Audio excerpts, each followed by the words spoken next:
Sino yung pinakamasarap trash talkin nung S6? May 6 din ako sa trash talk talaga yun. Kasi sobrang yabang din nila kahit hindi sila manalo eh. Kaya natatawa ako sa kanila kasi hindi na sila manalo, sobrang yabang pa nila. Flashback. Yes, mahirap nga. Pero nakapitas. Dito naman ang Helix Pistoli. Gawin mo ng dalawa, hindi pala. Dahil yung akay yung nawala. Bumalik yung Firaga Armor dito ni Rio na pump mortality pero buhay pa siya dito. Habol na doon. Renny J bumabalik. Naku po, Carl TC mahuhuli na nga kaya. Double kill dito. Si Renny J. Carl TC na ang kanya isusunod. Kaya ba? Naku, sabi yata tayo dito na magagaling. That's gonna be the Lancelot ni Carl TC. Siya na mismo ang tatapos. Ilista na ba ng Bren dito dahil kanila ang unang panalo? Parang RG lang po na normies yung kalaban.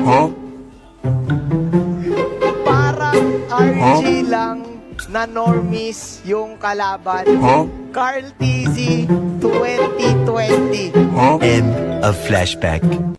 Ang lala nung yabang nila, parang kala mo talaga ano eh. Matindi. Hindi. Eh kami, sobrang yabang din namin. Namin nakangatan.